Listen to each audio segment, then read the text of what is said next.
प्रयोजनवाद के आधारभूत सिद्धांत फंडामेंटल प्रिंसिपल्स ऑफ प्रैग्मेटिज्म। सत्य का हमेशा परिवर्तनशील होना, ट्रूथ इज ऑलवेज चेंजेबल। प्रयोजनवाद के अतिरिक्त जितनी भी दार्शनिक धाराएं हुई वे सत्य को अपरिवर्तनशील मानती है, परंतु प्रयोजनवाद के अनुसार सत्य सदैव देश, काल एवं परिस्थितियों के अनुसार परिवर्तित होता रहता है। जो वस्तु एक स्थान पर सत्य है, आवश्यक नहीं है कि वह दूसरे स्थान पर भी सत्य रहेगी। इसी प्रकार जो वस्तु आज सत्य है, आवश्यक नहीं है कि कल भी सत्य होगी।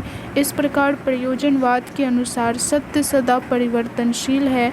प्रयोजनवाद के जन्मदाता विलियम जेम्स ने ठीक ही कहा है कि सत्यता किसी विचार का अस्थायी गुणधर्म नहीं है, वह तो अकस्मात विचार में निर्वासित होता है। The truth and idea is not a stagnant property inherent in it, truth happen an idea. The truth and idea is not a stagnant property inherent in it, truth happens an idea, जो है एक अकस्मात निर्वाचित विचार में निर्वासित होता है। उसके बाद है समस्याएं सत्य की प्रेरक है। Problem are the motives of truth. प्रयोजनवादियों का विचार है कि मानव जीवन में एक न एक नवीन समस्याएं आती रहती है। इन समस्याओं का समाधान करने के लिए व्यक्ति अपने जीवन में बहुत से प्रयोग करता है। प्रयोग की सफलता सत्य का रूप ग्रहण कर लेती है। इस प्रकार हमारे जीवन की समस्याएं ही सत्य की खोज के लिए हमें प्रेरणा प्रदान करती है। सत्य मानव निर्मित होता है। Truth is man made. प्रयोजनवादियों के अनुसार सत्य कोई ऐसी चीज़ नहीं जो पहले से विद्यमान हो। परिस्थितियों में परिवर्तन होने के फलस्वरूप मनुष्य के सामने अनेक समस्याएं उत्पन्न होती है, जिनकी पूर्ति के लिए मनुष्य चिंतन करने लगता है, किंतु चिंतन में आए सभी विचार तो सत्य नहीं होते। सत्य तो केवल वही विचार होते हैं जिनका प्रयोग करने पर संतोषजनक फल प्राप्त हो। उसके बाद है बहुतत्ववाद का समर्थन, विंडिक्शन ऑफ प्लूरलिज्म। अंतिम सत्ता एक है, दो या अनेक। इस संबंध में मुख्यतः तीन वाद है, एक तत्ववाद, द्वैतवाद और बहुतत्ववाद। प्रयोजनवाद बहुतत्ववाद का समर्थक है। रस्क महोदय ने इस तथ्य पर विचार करते हुए लिखा है कि प्रकृतिवाद प्रत्येक वस्तु को जीवन या भौतिक तत्व, आदर्शवाद मन या आत्मा मानता है। प्रयोजनवाद इस बात की आवश्यकता नहीं समझता कि संसार का किसी एक तत्व या सिद्धांत के आधार पर स्पष्टीकरण करे। प्रयोजनवाद अनेक सिद्धांतों को स्वीकार करने में संतोष अनुभव करता है, इस तरह वह बहुतत्ववादी है। Naturalism reduce everything to life, idealism to mind or spirit. Pragmatism sees no necessity for seeking one fundamental principle of explanation. It is quite content to admit several principles and accordingly is pluralistic. By Rusk. उपयोगिता के सिद्धांत का समर्थन, to support the principle of utility. प्रयोजनवाद के अनुसार केवल वही वस्तु अथवा विचार ठीक है जो हमारे लिए उपयोगी है, और इसके विपरीत जो वस्तु या विचार हमारे लिए उपयोगी नहीं है वह हमारे लिए व्यर्थ है। इस प्रकार प्रयोजनवादी उपयोगिता के सिद्धांत का समर्थन करते हैं। उसके बाद है मानवीय शक्ति पर बल, इम्फेसिस ऑन ह्यूमन पावर। प्रयोजनवादी मानव की शक्ति पर विशेष बल देता है क्योंकि वह उसके द्वारा अपनी आवश्यकताओं के अनुसार वातावरण बना लेता है। वह सफलतापूर्वक समस्याओं का समाधान करके अपने लिए सुंदर वातावरण निर्मित कर लेता है। उसके बाद है सामाजिक प्रथाओं एवं परंपराओं की उपेक्षा, negligence of social customs and traditions. प्रयोजनवादी समाज में नाना प्रकार की प्रचलित रूढ़ियों, बंधनों एवं परंपराओं की सर्वथा उपेक्षा करता है। ये लोग विचार की अपेक्षा क्रिया को विशेष महत्व देते हैं, क्योंकि उनका विचार है कि विचार हमेशा क्रिया से ही उत्पन्न होते हैं। उसके बाद है आध्यात्मिक तत्वों की अपेक्षा, नेग्लिजेंस ऑफ स्पिरिचुअल एलिमेंट्स। प्रयोजनवादी व्यवहारिक जीवन से संबंध रखना उचित समझते हैं। ईश्वर, आत्मा, धर्म इत्यादि व्यवहारिक जीवन से संबंध न होने के कारण इनका कोई महत्व नहीं है। हाँ, यदि व्यवहारिक जीवन में उनकी आवश्यकता अनुभव हो तो वे उन्हें स्वीकार करने में भी नहीं चूकते। कुछ भी हो, प्रयोजनवादी आध्यात्मिक तत्वों की उपेक्षा करते हैं। तो ये सारे तो आध्यात्मिक प्रयोजनवाद के प्रमुख सिद्धांत थे, आधारभूत, जैसे सत्य का हमेशा परिवर्तनशील होना, समस्याएं सत्य की प्रेरक है, उसके बाद सत्य मानव निर्मित होता है, बहुतत्ववाद का समर्थन करते हैं प्रयोजनवादी, उसके बाद है उपयोगिता के सिद्धांत का समर्थन, मानवीय शक्ति पर बल, सामाजिक प्रथाओं एवं परंपराओं की उपेक्षा, आध्यात्मिक तत्वों की उपेक्षा। उसके बाद हम लोग पढ़ेंगे प्रयोजनवादी पाठ्यक्रम, प्रैग्मेटिज्म करिकुलम। प्रयोजनवादी पाठ्यक्रम निम्नलिखित बातों पर आधारित है।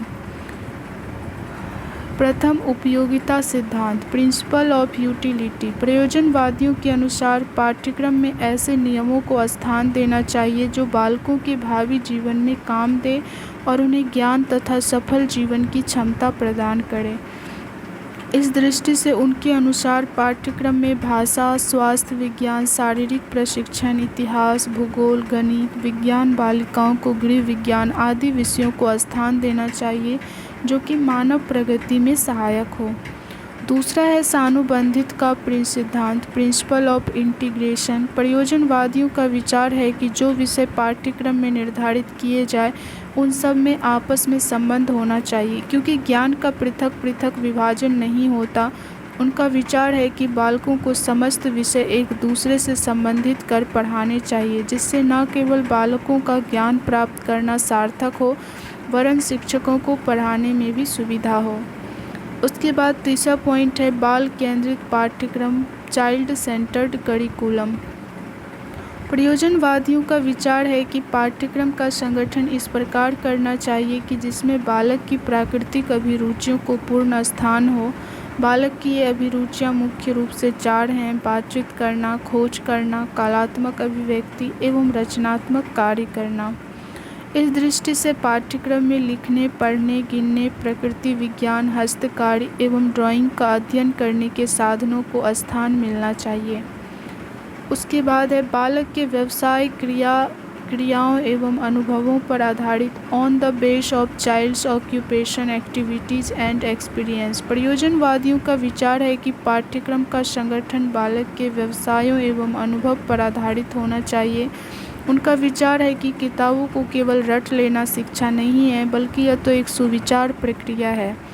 फलस्वरूप पाठ्यक्रम में शिक्षा विषयों के अतिरिक्त सामाजिक स्वतंत्र एवं उद्देश्यपूर्ण क्रियाओं को स्थान मिलना चाहिए, जिससे कि बालकों में नैतिक गुणों का विकास होगा, स्वतंत्रता की भावना का संचार होगा, उन्हें नागरिकता की प्रतीक्षा मिलेगी तथा उनमें आत्म अनुशासन की भावना पैदा होगी। उसके बाद नेक्स्ट है शिक्षण पद्धति। तो ये हम लोगों ने पढ़ा प्रयोजनवादी पाठ्यक्रम के बारे में कि प्रयोजनवादी पाठ्यक्रम कैसा होता है, उपयोगिता सिद्धांत पर आधारित होता है, सानुबंधित के सिद्धांत पर आधारित होता है और बाल केंद्रित पाठ्यक्रम होना चाहिए, बालक के व्यवसाय, क्रियाओं एवं अनुभव पर आधारित ये मानते हैं। उसके बाद है प्रयोजनवादी शिक्षण पद्धति, प्रैग्मेटिक मेथड ऑफ टीचिंग। प्रयोजनवादी शिक्षा शास्त्रियों ने प्राचीन एवं रूढ़िवादी शिक्षा पद्धतियों का विरोध करते हुए वर्तमान शिक्षण विधियों का प्रतिपादन किया। उनका विचार है कि कोई पद्धति इसलिए स्वीकार नहीं करनी चाहिए क्योंकि वह पहले से शिक्षा के क्षेत्र में प्रयोग होती आ रही है, बल्कि उनका विचार है कि परिस्थितियों के अनुसार नवीन पद्धतियों की रचना करनी चाहिए। इस दृष्टिकोण से उन्होंने शिक्षण पद्धति के कुछ सिद्धांत प्रतिपादित किए हैं, जिनके आधार पर इसका निर्माण होना चाहिए। ये सिद्धांत निम्नलिखित हैं, जैसे बाल केंद्रित पद्धति, चाइल्ड सेंटर्ड मेथड। प्रयोजनवादियों का विचार है कि प्रत्येक शिक्षण पद्धति को बाल केंद्रित, चाइल्ड सेंटर होना चाहिए, अर्थात शिक्षा पद्धति इस प्रकार होनी चाहिए जो बालक की अभिरुचियों, आवश्यकताओं, उद्देश्यों आदि के अनुकूल हो, जिससे कि बालक प्रसन्नतापूर्वक अपने जीवन में काम आने वाली शिक्षा ग्रहण कर सके। उसके बाद है करके सीखने अथवा स्व अनुभव से सीखने की पद्धति, method of learning by doing और एक्सपीरियंस। प्रयोजनवादी विचार अथवा शब्द की अपेक्षा क्रिया पर अधिक जोर देते हैं। उनका विचार है कि बालकों को पुस्तकों की अपेक्षा क्रियाओं और अनुभवों से अधिक सीखना चाहिए, जिससे कि उनके ज्ञान का व्यावहारिक मूल्य अधिक हो फलस्वरूप वह करके सीखने तथा स्वानुभव द्वारा सीखने लर्निंग बाय डूइंग और एक्सपीरियंस पर विशेष महत्व देते हैं। तीसरा जो पद्धति है शिक्षण की वो है सानुबंधता की पद्धति, मेथड ऑफ इंटीग्रेशन। प्रयोजनवादियों ने शिक्षा पद्धतियों के निर्माण का तीसरा सिद्धांत प्रतिपादित किया है जिसे सानुबंधता का सिद्धांत, प्रिंसिपल ऑफ इंटीग्रेशन और करेलेशन कहते हैं। प्रयोजनवादी विभिन्नता में एकता के सिद्धांत, principle of unity in diversity का समर्थन करते हुए कहते हैं कि समस्त विषयों को परस्पर संबंधित कर पढ़ाना चाहिए जिससे बालक जो ज्ञान और कौशल सीखते हैं उनमें एकता स्थापित हो जाती है। तो ये 3 शिक्षण पद्धतियाँ दी गई थी प्रयोजनवादी के अनुसार। उसके बाद स्वमूल्यांकन हेतु प्रश्न। सत्य सदैव देश, काल एवं परिस्थितियों के अनुसार परिवर्तित होता रहता है। जो वस्तु एक स्थान पर सत्य है आवश्यक नहीं है कि वह दूसरे स्थान पर भी सत्य होगी। यह विचारधारा किसकी है? तो यह विचारधारा जो है प्रयोगवाद की है, यानी प्रयोजनवाद की। तो ऑप्शन नंबर बी सही होगा। 8वां नंबर है प्रयोजनवाद समर्थन करता है। प्रयोजनवाद समर्थन करता है बहुतत्ववाद में, ऑप्शन नंबर सी प्लूरलिज्म में। उसके बाद है 9 नंबर विभिन्नता में एकता के सिद्धांत, principal of utility in diversity का समर्थन करते हैं। यह विचारधारा है फलवाद और प्रयोजनवाद, ऑप्शन नंबर ए। उसके बाद है प्रत्येक शिक्षण पद्धति को बाल केंद्रित चाइल्ड सेंटर्ड होना चाहिए। यह विचारधारा किसका है? तो यह विचारधारा प्रयोजनवादी का है, ऑप्शन नंबर डी। उसके बाद है मूल्य तो मानव की व्यक्तिगत व सामाजिक घटनाओं के फलस्वरूप उत्पन्न होते हैं जो सदैव परिवर्तनशील होते हैं। यह विचारधारा भी जो है प्रयोजनवाद के हैं, ऑप्शन नंबर ए। प्रयोग एक्सपेरिमेंट को ही सत्य की एकमात्र कसौटी कौन मानता है? तो ये अस्तित्व प्रयोजनवाद मानता है क्योंकि इसका दूसरा नाम ही प्रयोगवाद है। तो एक्सपेरिमेंट इसमें बहुत ही महत्वपूर्ण हो जाता है, तो इसका ऑप्शन नंबर सी हो जाएगा। उसके बाद है आदर्शवाद व प्रयोजनवाद में अंतर, difference between idealism and pragmatism. आदर्शवाद और प्रयोजनवाद में क्या अंतर है? तो सबसे पहले हम लोग दार्शनिक अंतर के बारे में जानेंगे, फिलोसॉफिकल डिफरेंस। आदर्शवाद, प्रयोजनवाद। आदर्शवाद एक अंतिम सत्ता है, अल्टीमेट रियलिटी मानते हैं, जबकि प्रयोजनवाद अनेक सत्ताओं या तत्वों के आधार पर विश्व की व्याख्या करता है। दूसरा है अंतिम सत्ता आध्यात्मिक स्वरूप ही है, ऐसा मानते हैं आदर्शवाद, जबकि प्रयोजनवाद ये अनेक अलग अलग प्रकृति के हो सकते हैं, ऐसा मानते हैं। आदर्शवादी शाश्वत मूल्यों तथा सत्यों पर विश्वास करते हैं, जबकि प्रयोजनवादियों के अनुसार सत्य सदैव परिवर्तनशील है। आदर्शवादी सत्यम शिवम सुंदरम को शाश्वत मूल्य बताते हैं जो संसार की व्यवस्था के पहले से भी विद्यमान है, जबकि प्रयोजनवादी किसी पूर्व निश्चित मूल्य को स्वीकार न कर मनुष्य की क्रिया द्वारा मूल्यों की सृष्टि बतलाते हैं। आदर्शवाद के अनुसार अंतिम सत्ता ईश्वर ही है जो संपूर्ण जगत का नियंत्रण तथा पालन करते हैं, जबकि प्रयोजनवादी कहते हैं कि यदि व्यवहार में ईश्वर की आवश्यकता अनुभव करते हैं तभी ईश्वर के अस्तित्व को स्वीकार करते हैं। उसके बाद है आदर्शवादी विचार को अधिक महत्व देते हैं, जबकि प्रयोजनवादी विचार की अपेक्षा क्रिया को अधिक महत्व देते हैं। आदर्शवादी बुद्धि को अधिक महत्व देते हैं, प्रयोजनवादी बुद्धि के स्थान पर भावना तथा परिस्थितियों को अधिक महत्व देते हैं।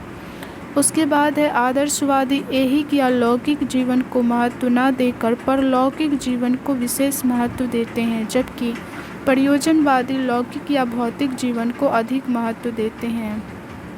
तो ये दार्शनिक डिफरेंस थे, फिलोसॉफिकल डिफरेंस। उसके बाद है शैक्षिक अंतर आदर्शवाद और प्रयोजनवाद में, एजुकेशनल डिफरेंस।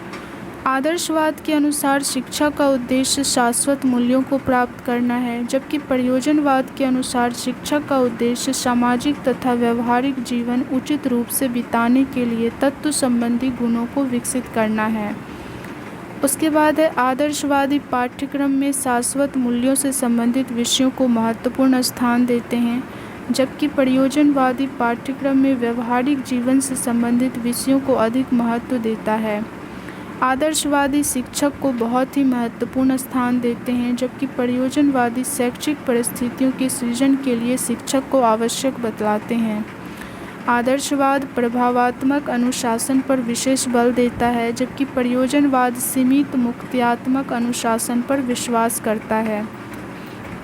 तो ये आदर्शवाद और प्रयोजनवाद के प्रमुख डिफरेंस थे, दार्शनिक डिफरेंस और एजुकेशनल डिफरेंस। उसके बाद है प्रकृतिवाद व प्रयोजनवाद में अंतर, difference between naturalism and pragmatism. इसमें सबसे पहले दार्शनिक अंतर के बारे में जानेंगे, फिलोसॉफिकल डिफरेंस, प्रकृतिवाद और प्रयोजनवाद, नेचुरलिज्म एंड प्रैग्मेटिज्म।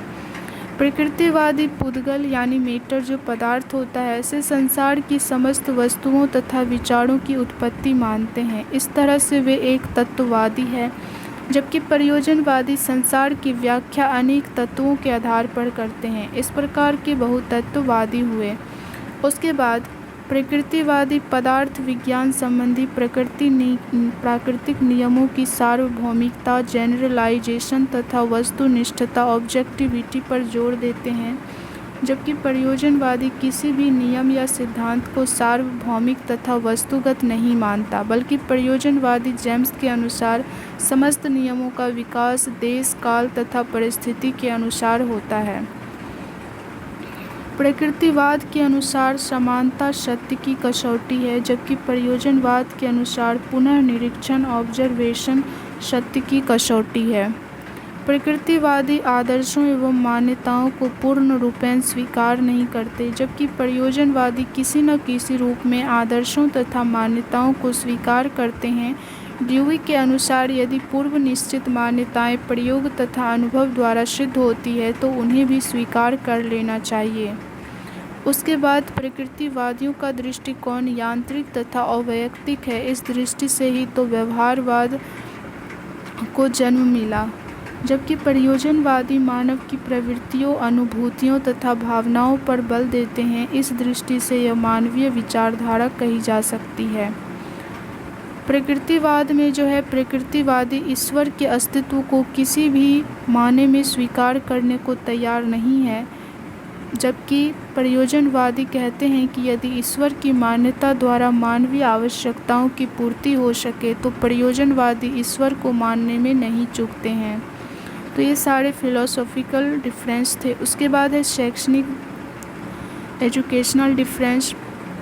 प्रकृतिवादी शिक्षा का प्रमुख उद्देश्य आत्म प्रकाशन या व्यक्तित्व का विकास मानते हैं, जबकि प्रयोजनवादी शिक्षा का प्रमुख उद्देश्य सामाजिक कल्याण तथा कार्य निपुणता को मानते हैं। प्रकृतिवादी बालक में किसी भी प्रकार की आदत निर्माण करने के विरोध में है, जबकि प्रयोजनवादी कार्य निपुणता या स्वभाव निर्माण को ही शिक्षा का केंद्र बिंदु मानते हैं। प्रकृतिवादी पाठ्यक्रम में उन विषयों को रखने पर बल देते हैं जिनसे आत्म प्रकाशन तथा आत्मरक्षा संभव हो सके, जबकि प्रयोजनवादी पाठ्यक्रम में उन विषयों को विशेष स्थान देते हैं जिनसे कि सारे समाज की प्रगति हो। उसके बाद है प्रकृतिवादी बालक की शिक्षा में शिक्षक की पूर्ण उपेक्षा करते हैं, जबकि प्रयोजनवादी बालक में उत्तम गुणों के विकास के लिए शिक्षक को महत्वपूर्ण स्थान देते हैं।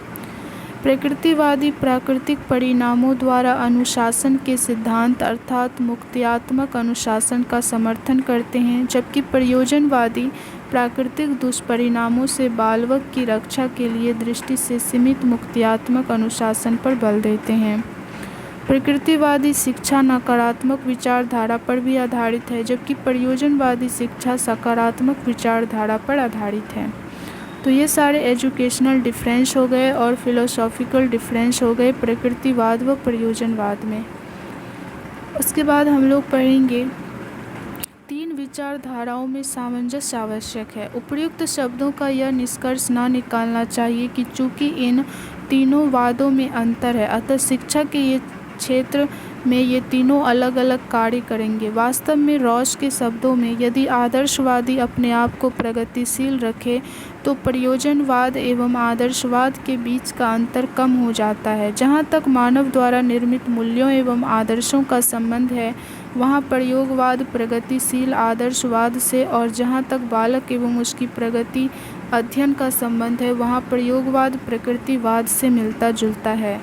इसलिए तो शायद प्रयोगवाद के प्रवर्तक जेम्स का कथन है कि प्रयोगवाद को आदर्शवाद एवं प्रकृतिवाद की मध्यावस्था कहा जा सकता है, यानी विया मीडिया कहा जा सकता है। जैसे pragmatism is described as a via media between idealism naturalism by James.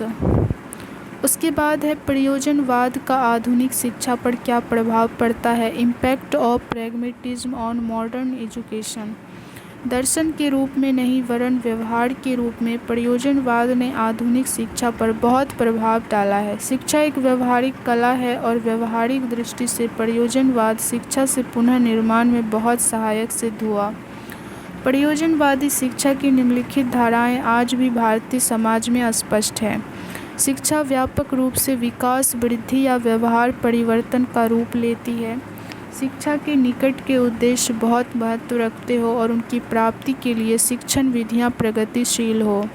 शिक्षा जीवन केंद्रित हो और एक प्रगतिशील समाज में वह भी प्रगति का परिचय दे। शिक्षा की सामाजिक प्रक्रिया है और समाज का पोषण है। समाज शिक्षा संस्थाओं को अपने आदर्शों की पूर्ति के लिए स्थापित करता है, अतः शिक्षण संस्थाएं समाज का बंधु रूप है। जनतंत्रीय समाज के लिए जनतंत्रीय शिक्षा की आवश्यकता है। नेक्स्ट में इसमें कहा गया है कि ज्ञान की उत्पत्ति क्रिया से होती है, क्रिया प्रधान है। सफलतापूर्वक क्रिया का संपादन करने के लिए वह ज्ञान आता है और बालक क्रिया द्वारा सीखता है। उसके बाद है शिक्षा बालक की नैसर्गिक प्रवृत्तियों, रुचियों, शक्तियों आदि को केंद्र बनाकर दी जाए, परंतु उसको साथ ही साथ सामाजिक रूप भी दिया जाए। बालक अपने हित के साथ साथ समाज का हित करने की क्षमता भी सीख ले।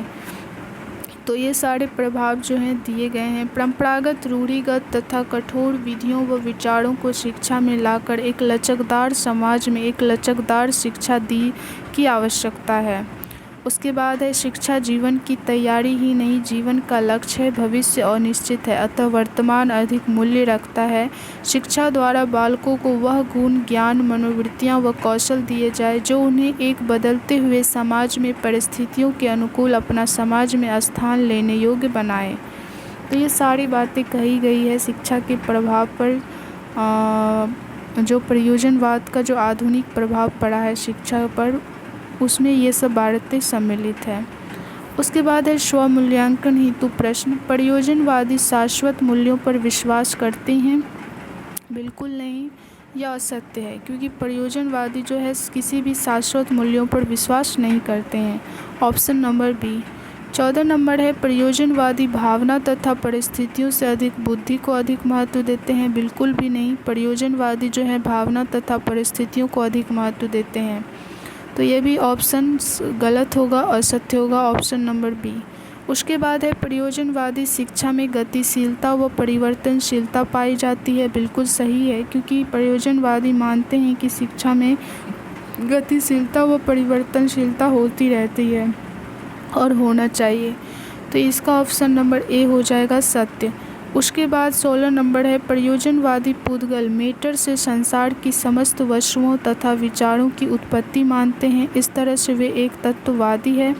नहीं, ये बिल्कुल असत्य है, क्योंकि ये तो प्रकृतिवाद का मानना था कि पुद्गल मेटर से संसार की समस्त वस्तुओं तथा विचारों की उत्पत्ति मानते थे, लेकिन प्रयोजनवादी ऐसा नहीं मानते हैं और प्रयोजनवादी बहुतत्ववादी है। तो ये असत्य हो जाएगा, ऑप्शन नंबर बी। उसके बाद 17 नंबर है परंपरागत, रूढ़िगत तथा कठोर विधियों व विचारों को शिक्षा में लाकर एक लचकदार समाज में एक लचकदार शिक्षा की आवश्यकता है। यह विचारधारा किसकी है? यह विचारधारा प्रयोजनवाद की है। अभी अभी हम लोगों ने यहाँ पर पढ़ा है 9th नंबर में, परंपरागत, रूढ़िगत तथा कठोर विधियों व विचारों को शिक्षा में लाकर एक लचकदार समाज में एक लचकदार शिक्षा की आवश्यकता है। तो इसका आंसर हो जाएगा प्रयोजनवादी। उसके बाद सार रूप में सारांश दिए हुए हैं, इसको हम लोग पढ़ लेते हैं। सारांश में कहा गया है कि शिक्षा दर्शन के रूप में प्रयोजनवाद का एक प्रगतिशील दर्शन है। शिक्षा दर्शन के रूप में जो प्रयोजनवाद है वह एक प्रगतिशील दर्शन है। वह शिक्षा को सामाजिक, सोशल, गतिशील, डायनेमिक और विकास की प्रक्रिया, प्रोसेस ऑफ डेवलपमेंट मानता है। उसके इस विचार ने प्रगतिशील शिक्षा प्रोग्रेसिव एजुकेशन को जन्म दिया है। वास्तववाद और प्रकृतिवाद ने शिक्षा को मनोवैज्ञानिक और वैज्ञानिक आधार ही दिए थे। व्यवहारिकतावाद ने उसे एक तीसरा आधार भी दिया जिसे हम सामाजिक आधार कहते हैं। जहाँ तक शिक्षा के उद्देश्यों की बात है, व्यवहारिकतावाद उन्हें निश्चित करने के पक्ष में नहीं है। उसका स्पष्टीकरण है कि यह संसार और मनुष्य अपने परिवर्तनशील है, इसलिए शिक्षा के कोई निश्चित उद्देश्य नहीं हो सकते। अगर शिक्षा का कोई उद्देश्य हो सकता है तो वो यही है कि उसके द्वारा मनुष्य का सामाजिक विकास कर उसे इस योग्य बनाया जाए कि वह बदलते हुए समाज में अनुकूलन कर सके और अपनी आवश्यकताओं की पूर्ति के लिए सामाजिक पर्यावरण पर नियंत्रण रख सके और उसमें परिवर्तन कर सके। परंतु जब तक मनुष्य यह नहीं जानता कि उसे सामाजिक पर्यावरण में किस सीमा तक अनुकूलन करना है और उसे अपनी किन आवश्यकताओं की पूर्ति करनी है, तब तक वह उचित मार्ग पर नहीं चल सकता। व्यावहारिकतावाद इन प्रश्नों के सही उत्तर नहीं देता, इसलिए इसके द्वारा निश्चित शिक्षा के ये उद्देश्य अपने में अपूर्ण है। डीवी महोदय ने सामाजिक कुशलता के विकास और किलपैट्रिक महोदय ने लोकतंत्रीय जीवन के विकास पर बल दिया है। हमारी दृष्टि से तो शिक्षा को मनुष्य का सर्वांगीण विकास करना चाहिए।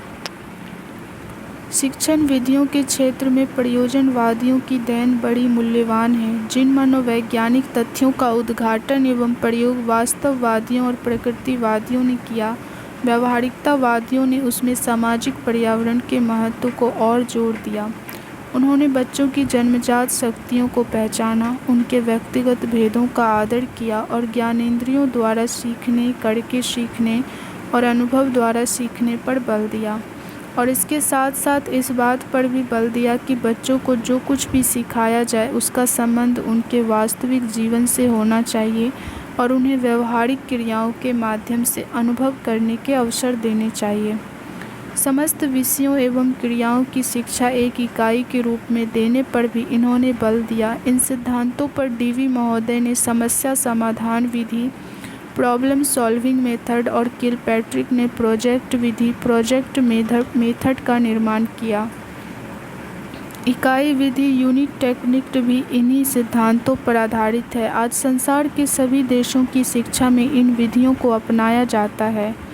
प्रयोजनवादी व्यक्ति और समाज दोनों के हित साधन के लिए विद्यालयों को समाज के सच्चे प्रतिनिधि के रूप में देखना चाहते हैं।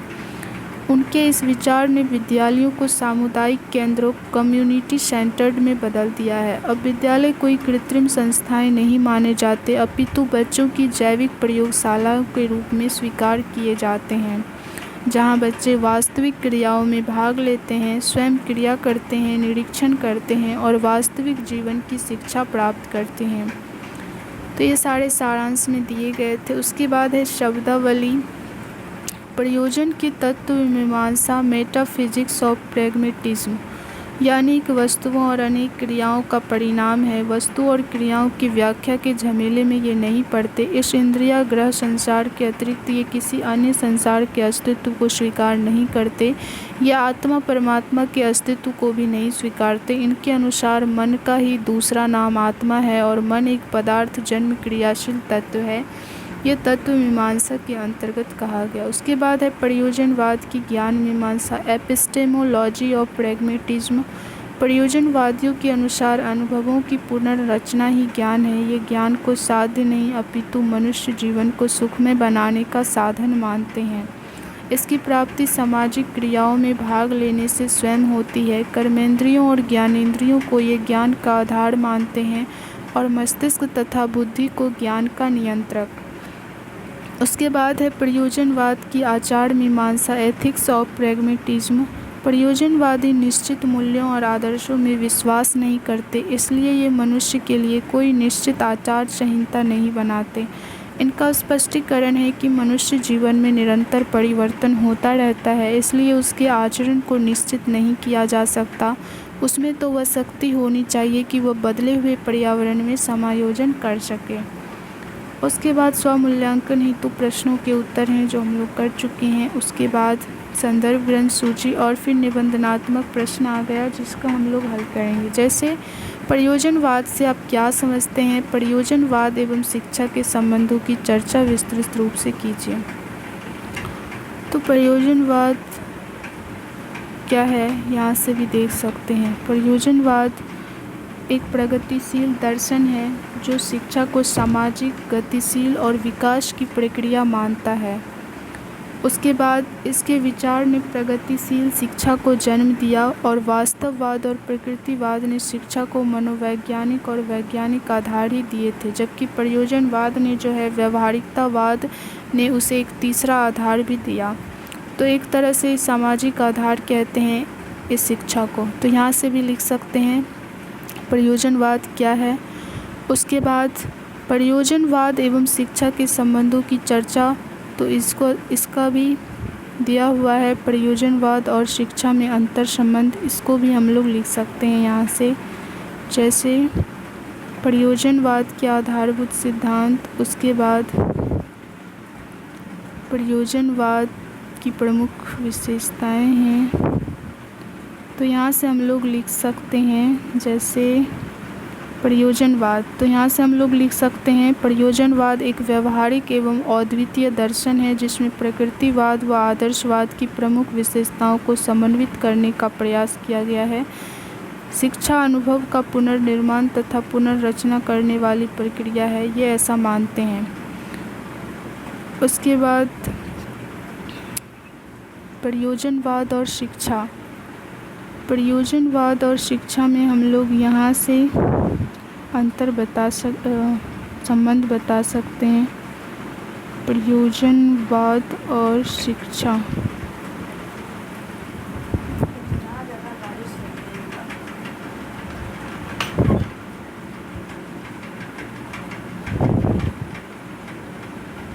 प्रयोजनवाद और शिक्षा दिया हुआ नहीं है या मिल नहीं रहा है।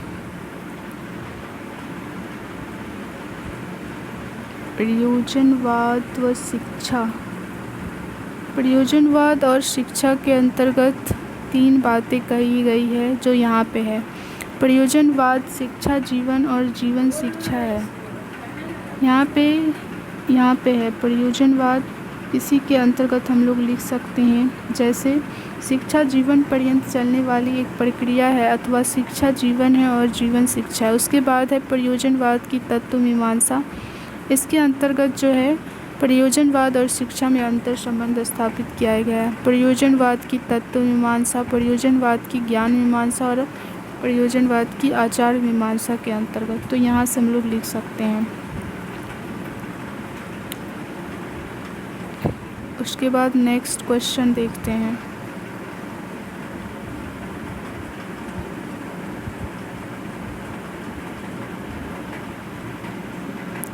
नेक्स्ट क्वेश्चन में है क्वेश्चन नंबर 2, प्रयोजनवाद में तत्व मीमांसा, ज्ञान मीमांसा एवं आचार मीमांसा के बारे में विस्तृत रूप से वर्णन कीजिए। तो यह अभी तुरंत हम बता चुके हैं। यहाँ से हम तत्व मीमांसा, ज्ञान मीमांसा और आचार मीमांसा में लिख सकते हैं।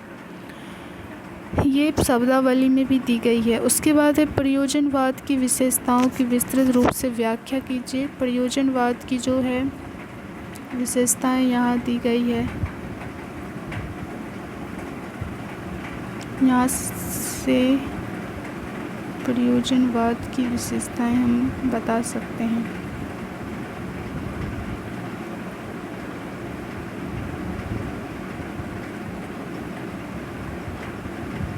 जैसे ये सारी विशेषताएं हैं प्रयोजनवाद की। जैसे परंपराओं व मान्यताओं का विरोधी है प्रयोजनवाद, ये एक प्रमुख विशेषताएं हैं।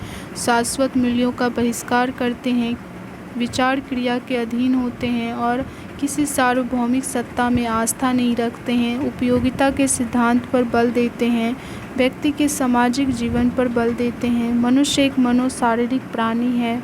उसके बाद बहुतत्ववादी विचारधारा है प्रयोजनवाद का। उसके बाद दर्शन शिक्षा का सिद्धांत है, ऐसा मानते हैं और प्रजातंत्र में आस्था रखते हैं। तो ये सारे प्रयोजनवाद के प्रमुख विशेषताएं थी। उसके बाद नेक्स्ट क्वेश्चन था प्रयोजनवाद के आधारभूत सिद्धांतों का वर्णन कीजिए। तो यहाँ से हम लोग प्रयोजनवाद के आधारभूत सिद्धांत फंडामेंटल प्रिंसिपल्स ऑफ प्रैग्मेटिज्म को बारे में बता सकते हैं, जैसे सत्य का हमेशा परिवर्तनशील होना, सब समस्याएं सत्य की प्रेरक है, सत्य मानव निर्मित होता है, बहुतत्ववाद का समर्थन करते हैं। उसके बाद उपयोगिता के सिद्धांत का समर्थन करते हैं, मानवीय शक्ति पर बल देते हैं, ये प्रमुख सिद्धांत हैं। सामाजिक प्रथाओं एवं परंपराओं की उपेक्षा करते हैं, आध्यात्मिक तत्वों की उपेक्षा करते हैं।